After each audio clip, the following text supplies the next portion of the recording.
Good afternoon, everyone. Welcome. Welcome to the MDI Science Cafe. We're thrilled to have you with us this afternoon, a beautiful afternoon here in Maine, if that's where you are. And if not, I hope it's beautiful wherever you are. So we're very excited to have you with us this evening, and super excited to have one of our own faculty members, Dr. James Godwin, with us to talk a little bit tonight about regeneration in humans. Is it science fact or science fiction? And, you know, often when we talk to folks, it does seem a little far out there that we might even consider the possibility that we could one day regrow a damaged limb or organ. But tonight, I think you're going to get a really clear sense of whether or not that's actually science fact or science fiction.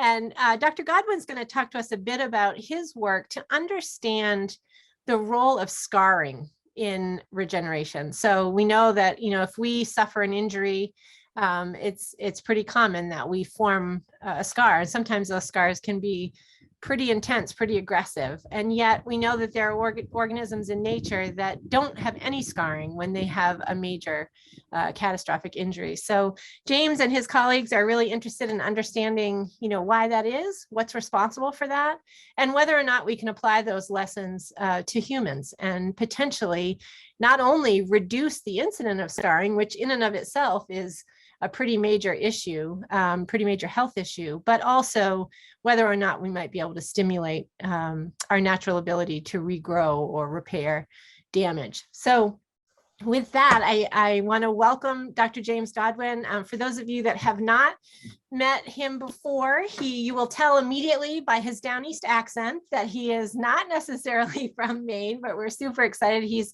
one of many of the international folks here at MDIBL. Joined us as, I guess, James, was it 2015 or 16 that you came to lab? It's been a bit. And James occupies kind of a unique position at MDIBL. He splits his time between the Jackson Laboratory and the MDI Biological Lab. So we like to think that, you know, he likes to be here with us maybe, but nonetheless, it's a really unique opportunity and a wonderful way to sort of take advantage of the expertise of both research facilities. So with that, I just want to welcome him, and we look forward to hearing more about your work, James. Thank you so much. Thank you, Jerry. Thank you for the kind introduction. So yeah, I'm really delighted to talk to you guys today about regeneration and the possibility that it holds for regenerating human tissues, organs, or structures. It does seem a little bit like science fiction, but you know, science does in many cases bring dreams to reality. And today I'm going to use my time to sort of give you a bit of an overview of regeneration, some of the history of regeneration that's led to the ideas that we hold in present day, and some of the work that I do that fits into that, and what MDIBL does as a whole to sort of make this dream a reality. So I think, you know, a talk like this, we have to start off with why do we care, right, about regeneration? Well, it's pretty important, actually. So if you add up all of the things that would be fixed by regeneration, i.e. acute trauma or injury, it's the #1 cause of death. I mean, this is pre-COVID statistics, obviously, but it has a huge cost to the healthcare budget, accounting to, you know, for like $670 billion or more per year. And if you add up all of the impact, it's over 30% of all life years lost, beating, you know, cancer and heart disease. So it's pretty important to try and find ways to improve human regenerative potential.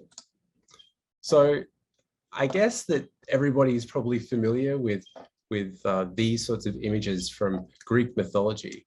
And this is a picture depicting a Greek myth that you've probably seen before, where Prometheus stole fire and gave it to the humans as a gift. And for his crime, he was punished to be chained to a rock with an eagle eating his liver every day, and his liver would grow back overnight, and it would be eaten the next day, over and over and over, as a punishment for eternity. And of course, we know this can't be true because the liver takes a lot longer than 24 hours to regenerate, but it does make you think that regeneration was something that we have aspired to for a long time. Now, I think we need to define regeneration. It's a bit of an umbrella term. So when we talk about regeneration, we have to really understand what we're talking about. So there's regeneration at the cellular level. So if you injure a cell can kind of repair its processes. There's regeneration at the tissue level. So if you injure your skin, all of the cells in the skin can repair from stem cells. There's organ regeneration. So if you cut off the tip of a zebrafish or a salamander heart, it can regenerate the missing portion. And then there's structural regeneration, like something like limb regeneration, where if you cut off a limb, all of the structures, the bone, the muscle, all of the tendons and the blood vessels, and all of the other connective tissue replaces itself perfectly with patterning. And of course, there's whole body regeneration, and this is generally restricted to invertebrates. But this is a type of level of regenerations that we can talk about under this umbrella term.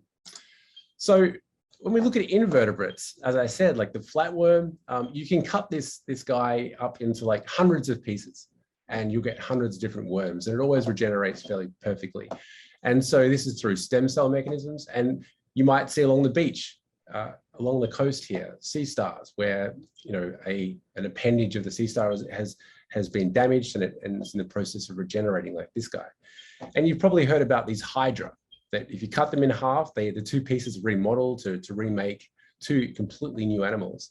And cockroaches, they regenerate legs in a different way to something like a salamander. When we look at the vertebrates like us, really the champions of regeneration are animals like the salamander, the newts and the axolotls, because they can regenerate limbs and tails and hearts and spinal cords and parts of their brain and their jaws and their retinas and sometimes their lens, their spleens and pancreas and their testes and their ovaries. So they pretty much can do most of the body parts. And of course, don't forget the zebrafish. The zebrafish can also regenerate a bunch of things like the pancreas and brain, spinal cord, heart, tails and fins. But when it comes to things like amniotes, like lizards, you may have seen from some of the Spider-Man movies, these guys regenerate their tails, but it's kind of a cheap copy of the original, but fail to regenerate their legs. There's regeneration observed in some male puffins, and in birds, and if you go to the mammals, what you find is that regeneration gets more and more restricted. And so there are animals like the spiny mouse, which is kind of like a gerbil, and it regenerates its skin scar-free and its ear holes with cartilage. It's more resistant to kidney damage. Parts of the heart also regenerate. And of course, when you go to the common mouse, things get really dire, and it's restricted to the liver regeneration like humans, blood like humans, and digitip versus the fingertips, which is almost the equivalent structure. So we're pretty terrible at regenerating. I should point out that deers can actually regenerate their antlers through a hormonally induced process without injury. And this is striking. They can regenerate almost an inch of material, which is, has a bone and blood vessels and connective tissue and fur, almost an inch a day, which is crazy.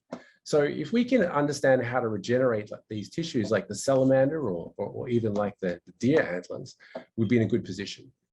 But what it seems is that in mammals, regeneration is restricted to very early stages of life. And as we get older, things get worse and we end up scarring instead of replacing the cells correctly. So as I mentioned, the salamander is the champion of regeneration, and it can do all of these wonderful clinically relevant structures as an adult. And the limb is the best characterized context of regeneration. And rather than go through this cartoon, I think I'll try and show you a movie. And so this movie is showing you how the salamander limb regenerates over the course of about 30 to 90 days, depending on the size of the animal. After amputation, there's this rapid migration of skin, which closes the wound much faster than human wounds. And underneath this skin, this specialized skin, signals are released that trigger what we call dedifferentiation of all of the different tissues shown here in green and red and white. These lose their cellular identity and they become stem cell-like. They form a pool of cells that are reasonably undifferentiated, and then they redifferentiate according to the embryonic pattern and recreate all of the structures that were lost. and then the limb is completely functional. So when we compare the process of limb regeneration in the bottom with the process of limb development during the embryo, we find that all of the genes and pattern formation processes at this end part of the process are very highly conserved. But one striking difference between the development pathway and the regeneration pathway is that regeneration involves a wound response. So you have immune cells being recruited to the site of injury after traumatic acute injury. And so as I did a PhD in immunology, I was very interested in how the immune cells, in particular macrophages, which are part of the white blood cell lineage, how they would be involved in helping or hurting regeneration in the salamander. And it turns out that when you use a technique that gets rid of macrophages in a salamander, instead of regenerating the normal limb, they regenerate a fibrotic scarred stump, kind of like what you or I would produce after our limbs would be amputated. And it's shown here in blue and this gold ropey polarized fibrosis. So after this discovery, it's been confirmed in multiple organisms like fish and frogs and mice, spiny mice, lizards, cockroaches, and even fruit flies in various contexts like hearts and tails and digit tips and ear holes, that the macrophages are really important in all of these regenerative processes. And so we're still yet to identify the exact roles that these macrophages have in fibrosis and also in regeneration, and understanding the different flavors of macrophages that control those processes. So I want to talk about the evolutionary conservation of regeneration, in particular the heart, right? Because the heart's an interesting context. It's really well studied in lots of different organisms. And the thing is that zebrafish and newts and axolotls maintain the regeneration of their heart throughout their life, but it seems like in mammals, this is lost in evolution. And if you look at pigs, mice, and humans, regeneration is possible in a limited degree at very early stages of life, which we call neonatal. In the mouse, that's like 1 day of life, and they lose it by about 7 days of life. And something goes wrong. Regeneration fails in these adult tissues. And so one of the major reasons for failure of regeneration is thought to be a defect in the actual heart muscle cells called cardiomyocytes. And so in the neonatal 1-day-old mouse, these actively proliferate and contribute to new muscle to regenerate the damaged heart. But in the adult, these muscle cells just get bigger, they fail to proliferate, they fail to multiply, and they end up causing scar tissue and fibrosis. But when we looked at the regeneration of the heart in the axolotl, what we find using a cryo injury model is that they regenerate perfectly fine if their macrophages are present, but if you get rid of the macrophages, they get a fibrotic, deposition scar. And the problem with that is that it really affects their survival. It's really bad for the axolotl and they can't remodel it. But one interesting finding was that despite having this failed regeneration, the meat of the heart, the cardiomyocytes, are still able to proliferate.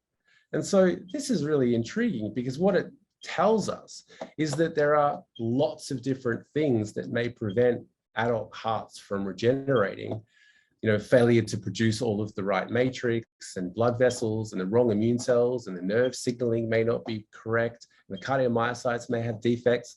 But really, even if you solve some of these problems, if you don't get rid of the major problem of scarring, you may not get regeneration.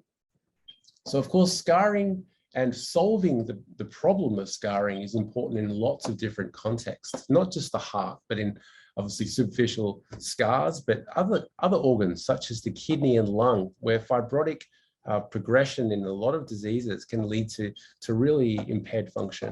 Not to mention, if you get scar tissue formation in a spinal cord injury, it'll prevent function. And that's why a lot of people can't walk after injuring their spinal cord.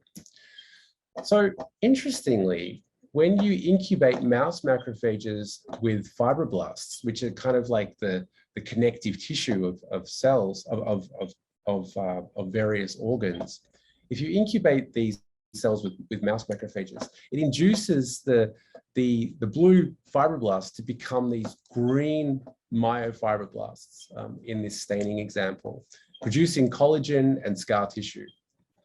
But if you get rid of macrophages in a salamander, it seems that you actually get myofibroblast formation, indicating that the salamander macrophage provides a brake on the system to stop these cells from becoming myofibroblast scar producers.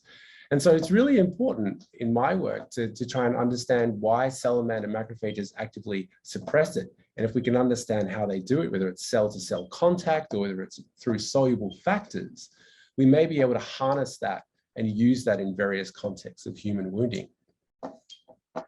So I want to pause for a moment and talk about the history of regeneration research, because I think it's really important to understand that, as Isaac Newton said, that if I go further, I'm standing on the shoulder of giants.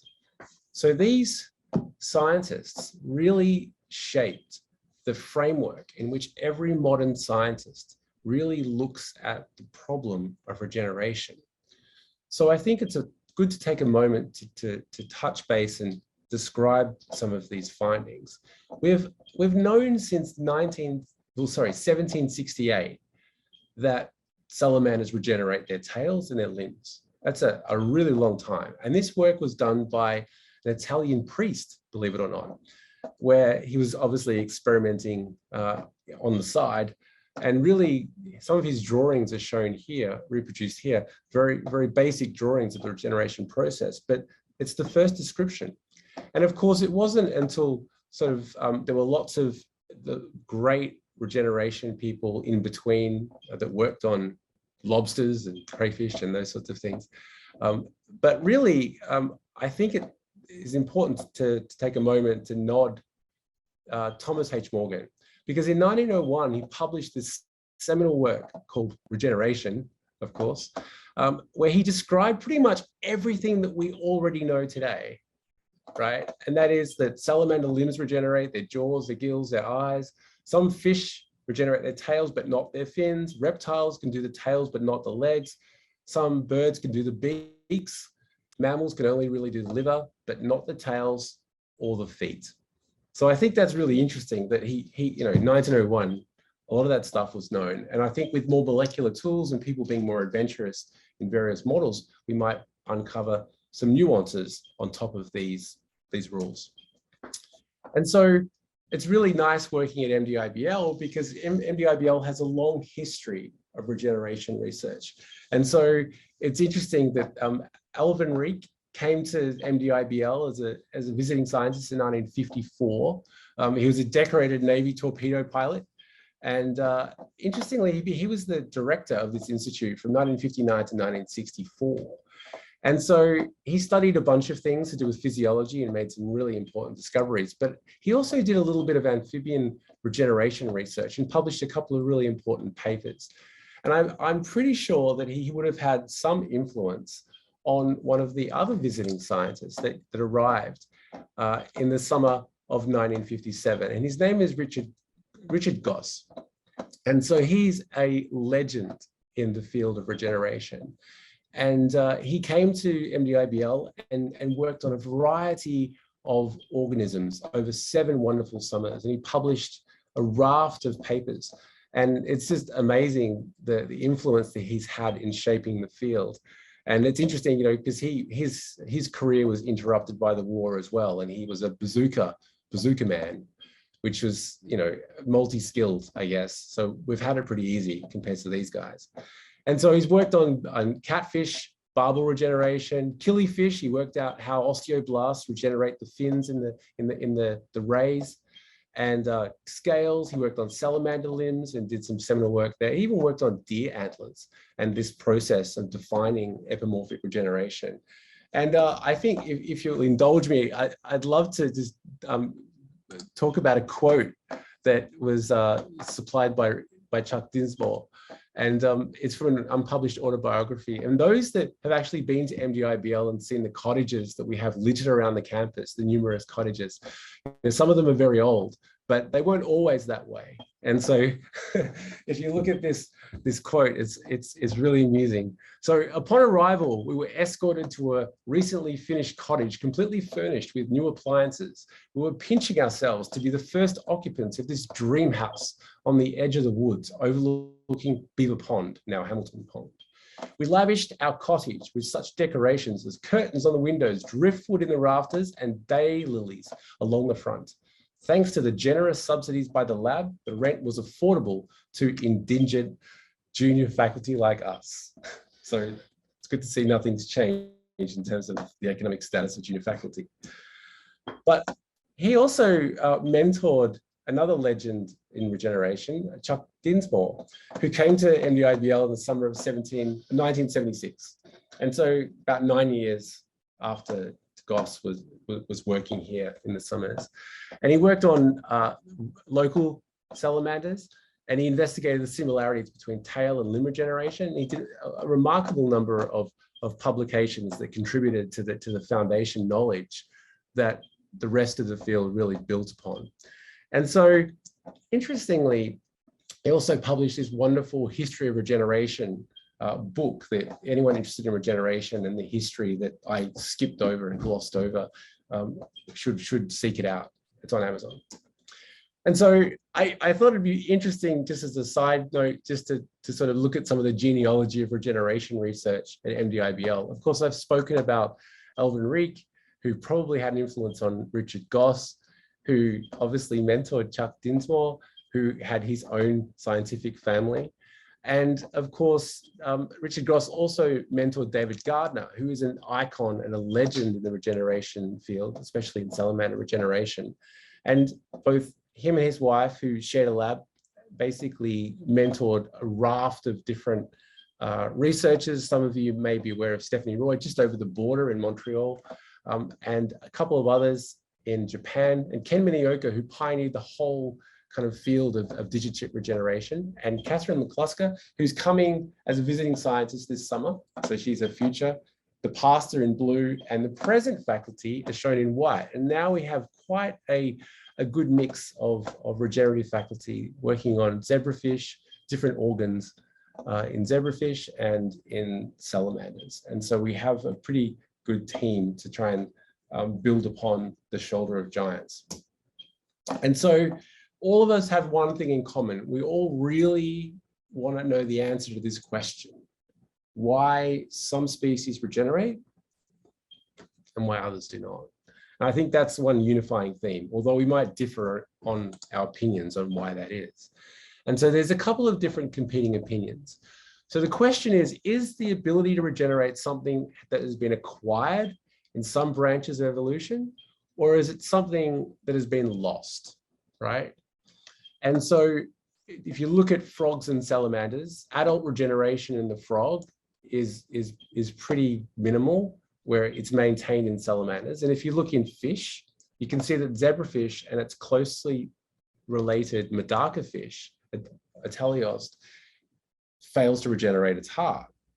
And so there is some evidence for local evolution. Ken Minioka, who obviously is 2 steps removed from Richard Goss, has a theory that the digit-chip regeneration in the mice is actually an evolved trait. And so he thinks that digit-chip regeneration is not an evolutionary conserved response, but presents an example of convergent evolution. And part of the reason is that during development, you sort of develop your bones with cartilage first, that then convert to bone. But in neonatal and adult digit-chip regeneration, the bone shown here in pink has already formed. And so when you cut through that bone, instead of going through cartilage like it did in development, it goes directly from bone to bone. And so this is a type of bone repair called intramembranous ossification. And so he thinks that the initiation of regeneration is like an adaptive modification of bone remodeling to form the blastema and then joins together a component of fracture healing. And so he kind of thinks that this is a mesh between two different wound healing programs rather than something that is ancestral. So that's interesting. And so there is also evidence for local evolution in these sea creatures, invertebrates, where you've got these two kind of related creatures, one with excellent regeneration and the sea starlet anemone with its poor regeneration. And there was a paper published showing basically that this sea anemone is missing this cluster of newer genes that have evolved later in regeneration. I won't go into the details, but it's an interesting paper, sort of bringing up the possibility that regeneration could evolve as like a new set of genes that work together to create new function. And of course, it's never that simple. Regeneration can probably involve loss of regeneration and gain of regeneration. And there's evidence in worms that you can get a gain of regeneration in green and a loss of regeneration in orange. So I guess that it can go both ways. So, and in salamanders, they do have these proteins which are specific to salamanders. So the PROD1 molecule is expressed in all of the salamanders that are alive today. We can't obviously check the ones that are not alive. But interestingly, it doesn't seem like it has a perfect equivalent in mouse or other species. And in fact, the structure of this protein kind of resembles a template that you would find in a snake toxin.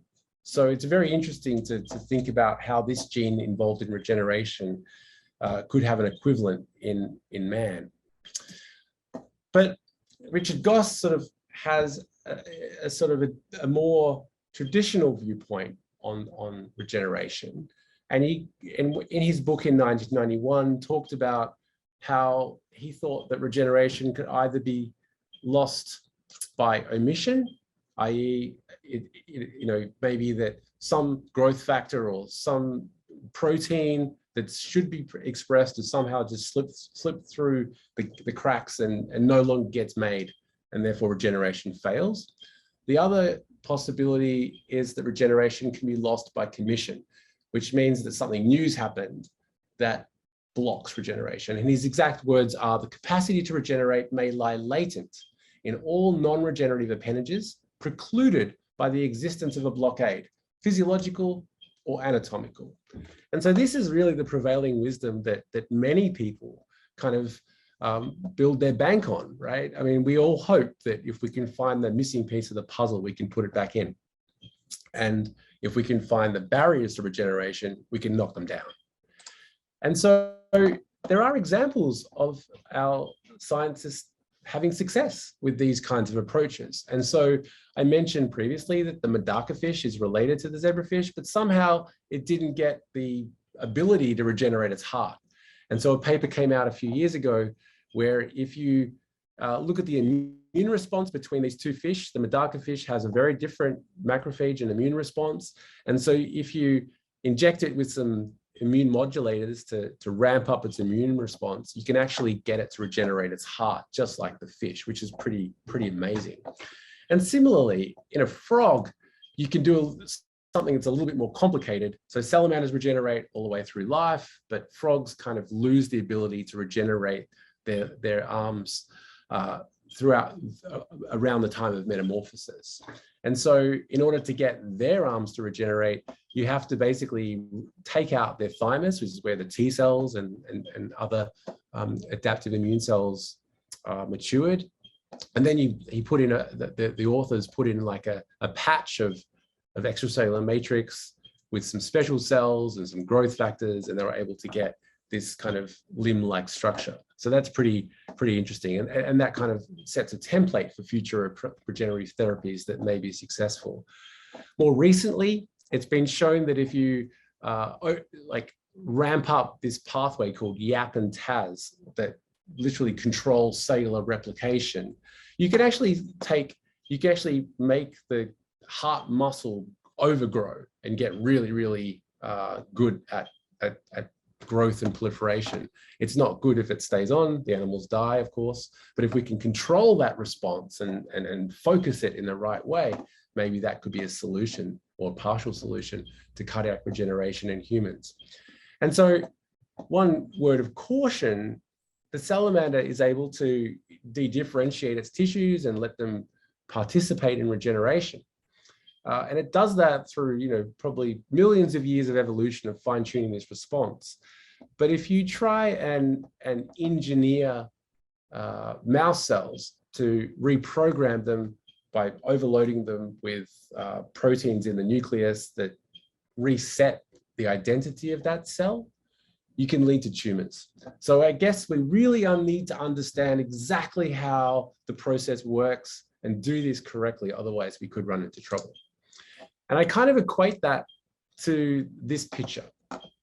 I guess if you wanted to build regeneration in an animal and you gave someone all of the parts and they've never seen regeneration, i.e. the car in this analogy, if you've never seen how these parts fit together and you told someone, build me a car, it may be actually quite challenging to put all of these parts in the right order to build that car. But if you had the car and you took each piece apart one by one, you may be able to actually get a blueprint to build a whole range of cars, all sorts of different cars, right? And I think that really is a successful template moving forward. And I think currently our knowledge and understanding how humans can regenerate looks a little bit like this. I think it looks a little bit like this in that we don't quite know how to get through that tunnel. We've got some of the pieces, but we don't really know how to piece it together. But the good news is we are moving forward. Now, one thing that's really, really interesting is that, traditionally animals have been experimented on to try and understand regeneration. But in this example that I'm about to show you, humans were the ones that got experimented on first. So in 1974, there was a real problem in the 60s and 70s with quality control of children's toys. And there was this particular children's toy, like a chair, that would snap shut. And unfortunately, over 300 children got caught in the crossfire of this defective chair.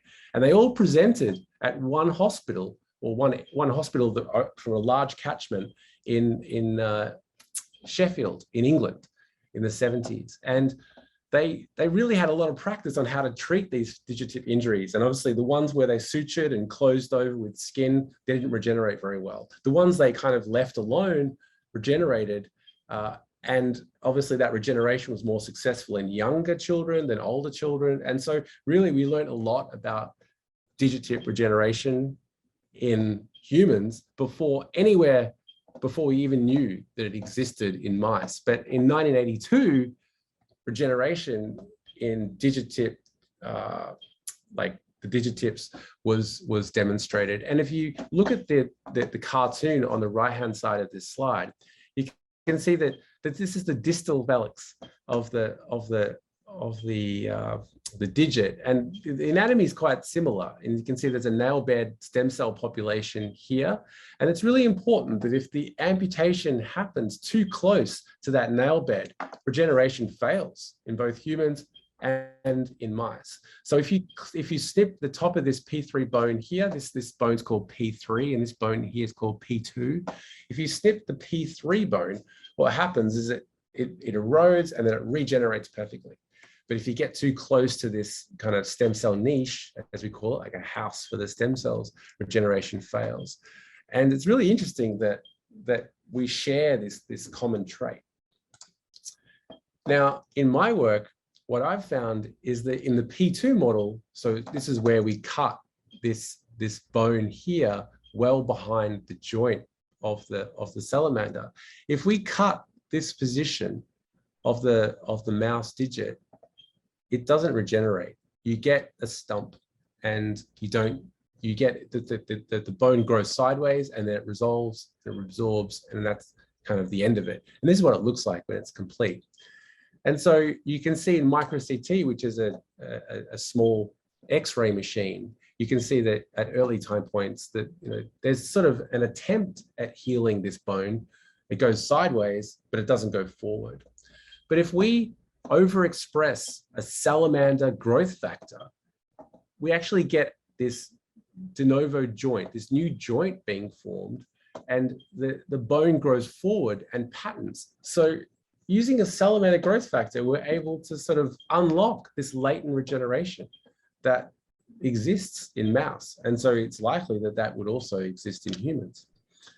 Taking this one step further, if we take a normal mouse and we amputate at the P3, it regenerates. If we modify its immune system to make it more like a salamander, we can actually accelerate this P3 regeneration. But more importantly, when we do this P2 amputation that normally fails to regenerate, what we can get is we can get not only forward growth from the amputation plane shown here in the red dotted line, we can actually get the joint and some nail tissue. And you can see it's not perfect. It's a bit curvy compared to this beautiful straight digit tip nail. It's a bit curvy, it's a bit deformed, but it's something, and it's not supposed to happen because the nail stem cells are not there. We chopped them off. So this is really exciting. And it does sort of speak to the potential promise that if we can understand more about these processes, we may be able to unlock regeneration in humans. So I want to go back to Goss's comments on this. He thought that the discovery of digit regeneration in humans was amazing. And he thought it was more important that mice could do it too. And having it in mice and humans is actually pretty comforting, as he pointed out. But he came to the conclusion that regeneration has a couple of rules. And one of the rules that he came up with is that in order to regenerate, you must be able to survive the loss of an appendage long enough to replace it. The other is that the appendage must be sufficiently important to the animal for natural selection to have favored the preservation of the regenerative powers. Now, it's quite obvious to me that, in warm-blooded animals like humans, if we don't have a strong, robust immune system, we could get destroyed by bacteria and infection and viruses. And so the selective pressure could be greater to keep a strong, healthy immune system that can fight viruses. And that may come at the cost of regeneration. And so he kind of gave some cool examples, like deer antlers are not necessary for a deer, but they can obviously be useful if you wanted to, fight for breeding purposes. Or the ears of rabbits could be really, really not that important to survival, but quite useful for thermoregulation. So it does seem that, that you have to have kind of like both parts of this equation. You have to be able to survive the insult. And so what does the future look like for regenerative medicine? Well, in my opinion, you're probably going to have to do immunomodulation. But I'm an immunologist, so what do I know? And so I feel like that you're probably going to have to modify the immune system, and there's ways around that. Obviously, you could use surgical sterility bubbles, and if you've lost your spinal cord, use of your spinal cord, I think this would be a small price to pay to wait for it to regenerate, given the right growth factors and stimulus and bandages and dressings. And the future, I think, it's realistic to think that there are going to be opportunities to regenerate or improve regeneration. And nature has already provided us with a lot of goods already. So the animal kingdom's given us several FDA-approved drugs and biomimetics. Obviously, you may have heard of the cone snail. It has a particular venom that is a paralytic that's not addictive and could potentially be modified to be a painkiller in the future. It's used already in people with extreme pain.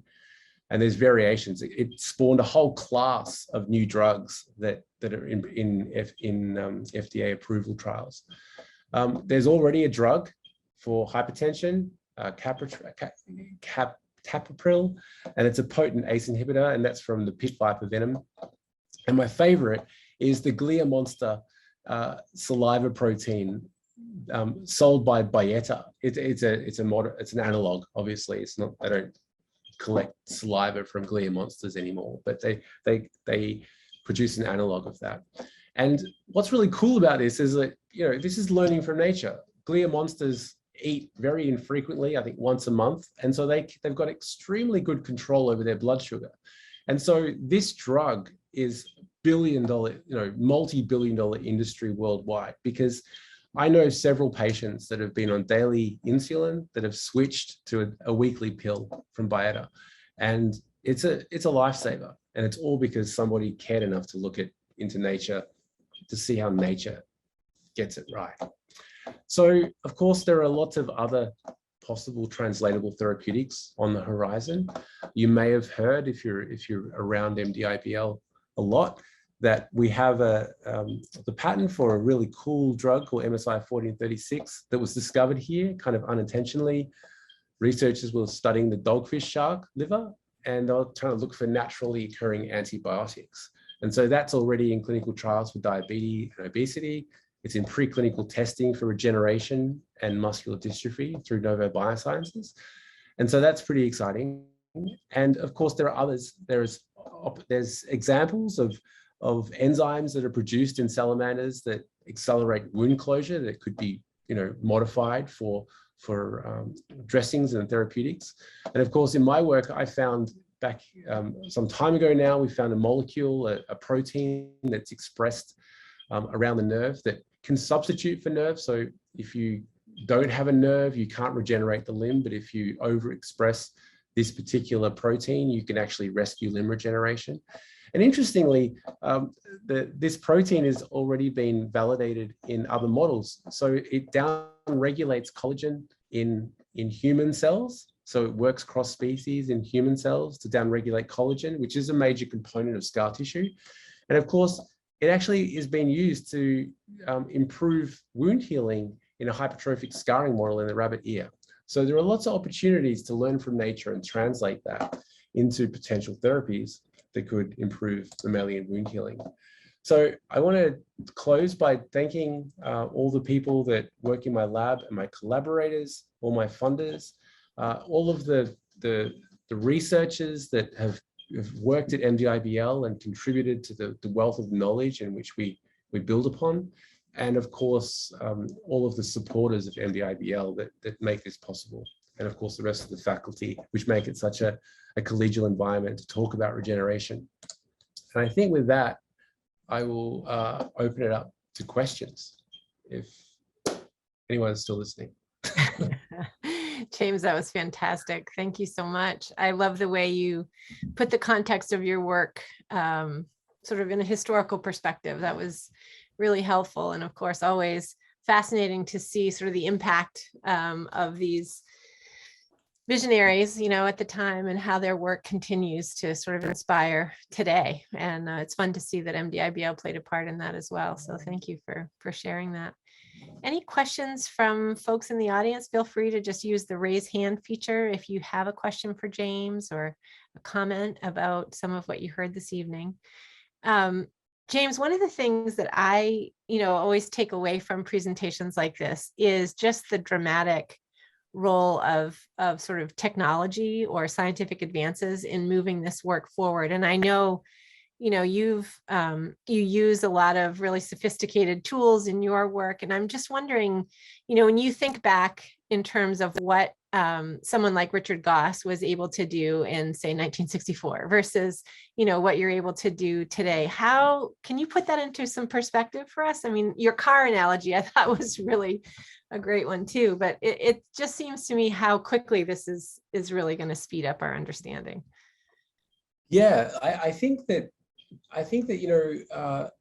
in some ways the scientists back then, they could ask any question they want, but they had very little tools to do it. So they had to be extremely clever and ask the right questions. They couldn't do fishing exercises. They had to have a very clear hypothesis. They had to have an expectation of what they would find and a way to interpret that. And so all of the experiments that they did are fantastic, considering they had such limited tools at their disposal. Today, we have got a lot of tools at our disposal to look at things in extreme detail at the molecular level. And sometimes it's obviously the expectations are higher as well. So there's a lot more required for a publication these days than probably back then. But the thing is that when we submit work, we are expected to give it in higher resolution so that the results are more meaningful. And so I think that's contributed to a rapid accumulation of knowledge.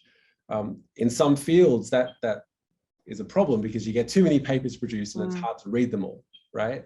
And in salamander world, it's reasonable still, I think, to read every salamander paper. But if you're working on mouse, it gets more challenging, to keep up to date, and you have to set up alerts and keywords and all those sorts of things, PubMed alerts.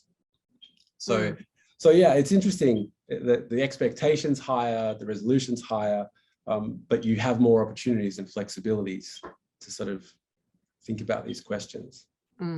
Absolutely. So you have somebody in the chat who just commented that they were on the Byetta treatment for a while. So it's really fascinating. Yeah, it's amazing. It's amazing. It's a fascinating story, really. Yeah. So let's see, we've got a question or a comment from Gail. It says, in advanced mammals, mature cardiomyocytes lose their ability to divide because they become so full of contractile fibers that the cleavage furrow cannot cut through the cytoplasm. In successful heart regeneration, how are mature cardiomyocytes prepared to resume cytokinesis? Yeah, I mean, this is a major focus of, quite a large slice of the regeneration community. The fact that I think about 40% of men over 40 are going to succumb to some sort of heart related problem that ends their life. So you can imagine the drive and incentive to solve heart disease and repair hearts after they get damaged. So a huge amount of interest and energy and research dollars has been poured into that. And it's been really, really interesting, the dramatic advancements in this study. I think we're really starting to find ways to tweak the system. I think there's we know so much now about the limitations of those cells that, those barriers will come down. What is obvious is that in animals that can regenerate, those barriers don't exist, right? So for instance, in the salamander, they have very, very sort of different cardiomyocytes, and zebrafish, very, very different cardiomyocytes to some of the mature adult cardiomyocytes found in humans. And I would say that, in animals, like a new paper came out in the spiny mouse, it has better regeneration or better tolerance to injury than a musculus mouse. And it's partly due to the fact that it has more immature cardiomyocytes. So it is a factor, but I do believe it's a factor that can be overcome, right? Because you can force it. And I showed the example of YAP-TAZ as a driver of that growth cycle. Interesting. So Chuck just made a comment there in the chat saying mammalian cardiomyocytes, as I recall, become binucleate, nuclear division without cell division, another potential block, ? Yeah, that's true. There are some skeptics on that. It's not, it does seem like it's fairly convincing, like you can force binucleation in the zebrafish and you can sort of mess up regeneration.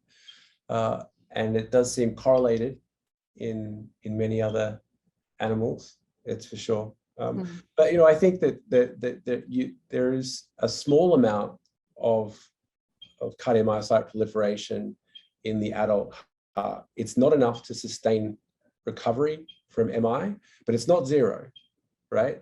And so if you can find opportunities to tweak that, to build, to release that, then I think we can induce greater recovery.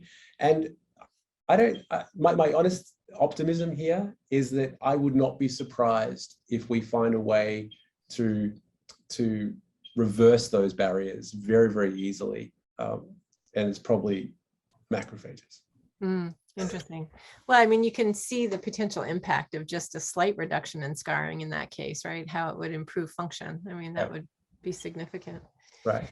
So Alan has a question here. He says, did I understand you correctly that salamander regeneration genes have been inserted into mice to aid in regeneration in these mice? What kinds of genes and their functions have been tried? Well, it's a pretty science fiction based kind of approach that would be not recommended for most people, not the faint of heart anyway. But it was one of the first things I did when I came to the US. And so it's unpublished, and we're trying to get that over the line. But yeah, we've only tried one or two so far. We've only tried two. Yeah. Interesting. Yeah, because you have to create quite complicated genetics so that you can turn it on and off when you want. So it's no good turning something on and leaving it on, right? Because that's not going to work. Because in regeneration, things go on and then they go off when they're meant to go off. Right. And so it creates extra layers of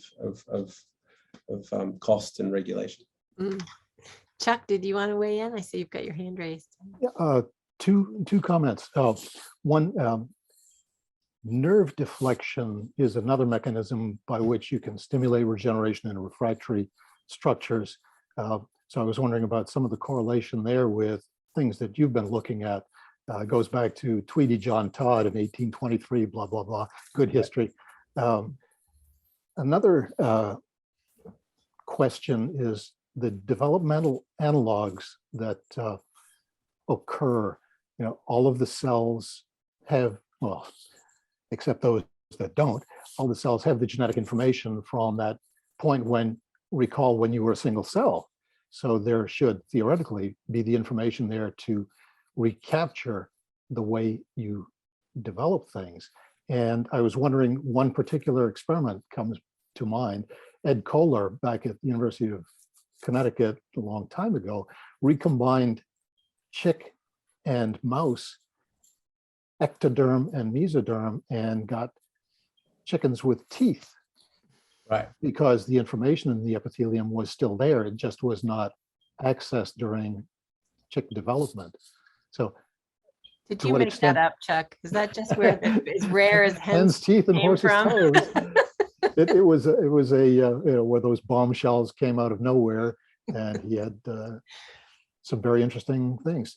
Well, like I know this is slightly different, but one of a really nice stories that I sort of go back to as an example is that the mouse and human muscle is, once it sort of fuses, it's hard to get it to decouple from the fusion and sever it into single cells, right? Single nucleated cells. And so this is not something that really happens in mouse cells, but in newts, of course, they can fragment their myotubes into single mononucleates.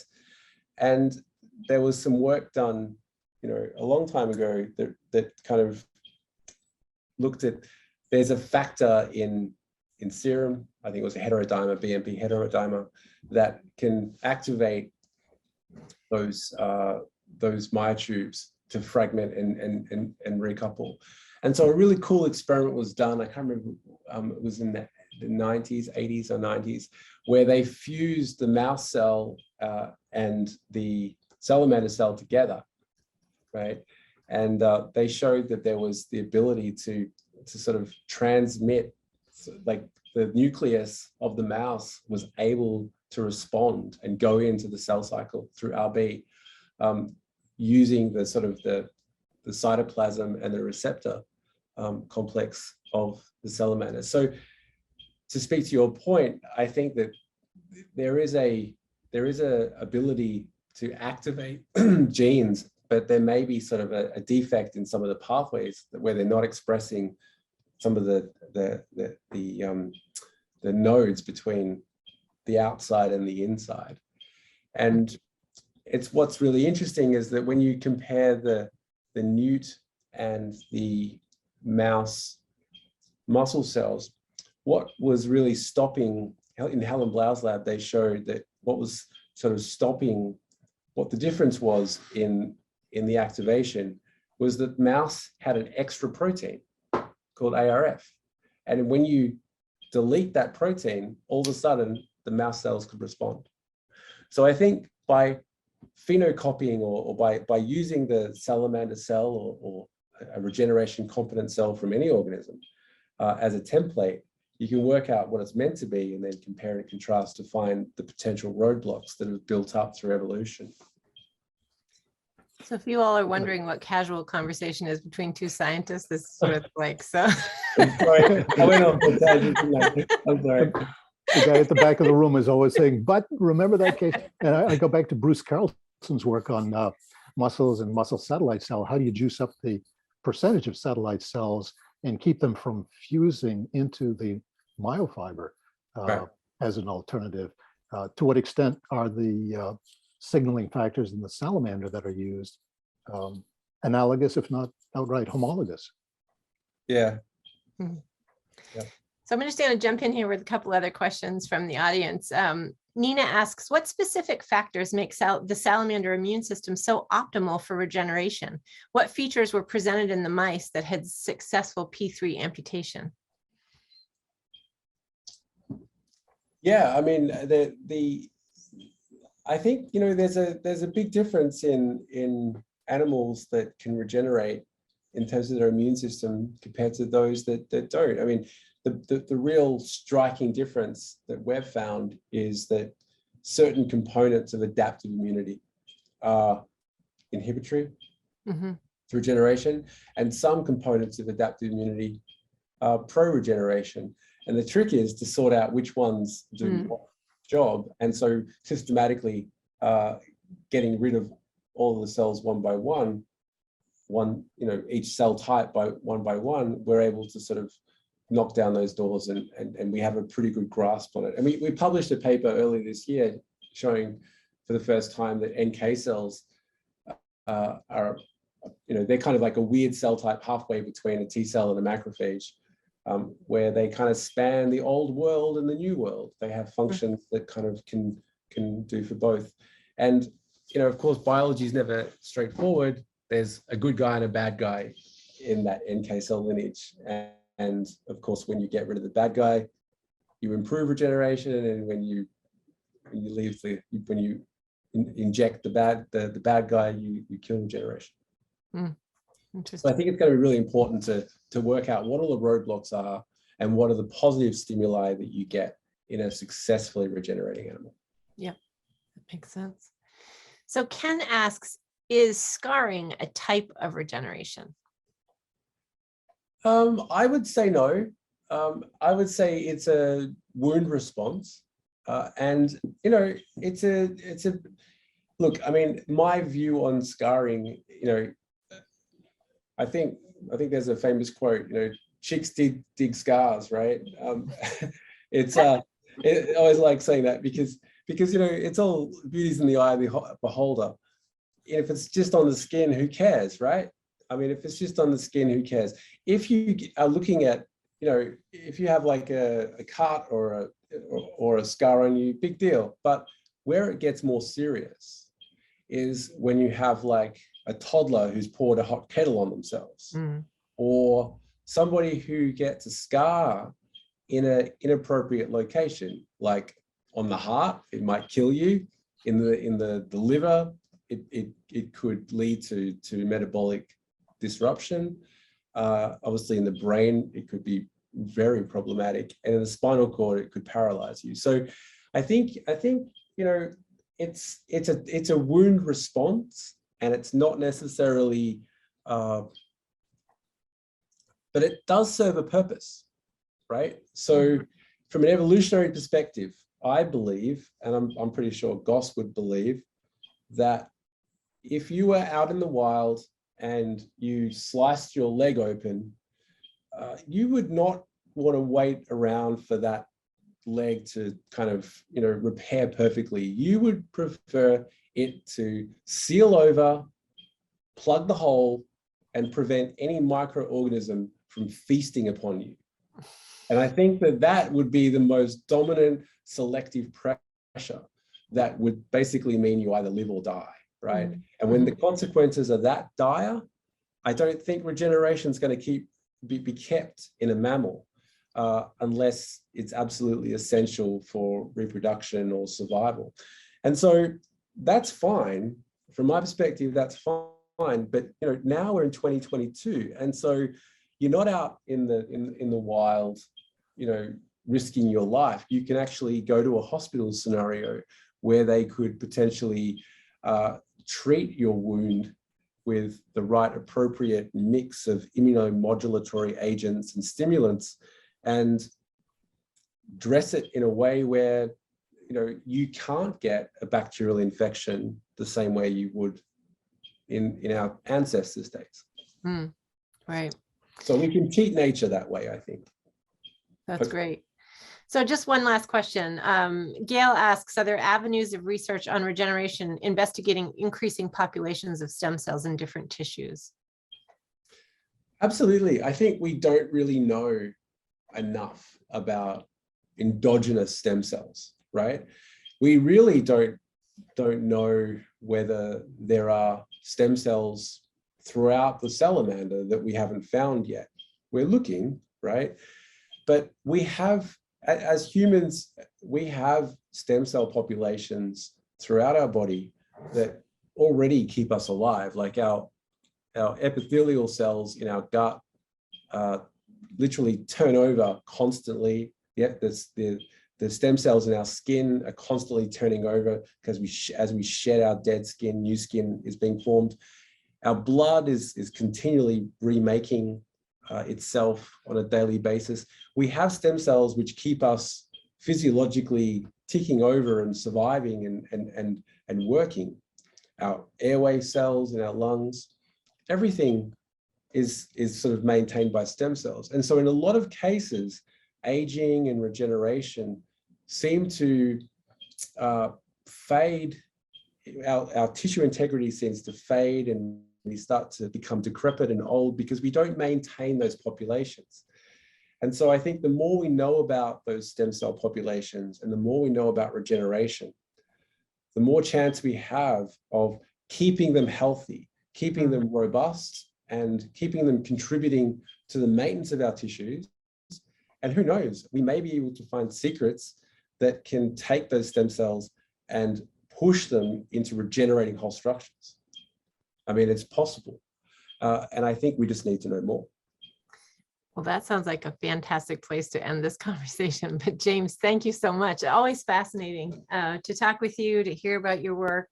And I really, like I said, I just appreciated the context of tonight's discussion. It was really terrific. Thank you very much. And for all of you, just a reminder, we will be back with our next Science Cafe in 2 weeks on May 23rd, where DJ Brooks, who was a student at MDIBL back in 2012, is going to share a fascinating program that he founded in terms of bringing safe water to the residents of Burkina Faso. So a really exciting program.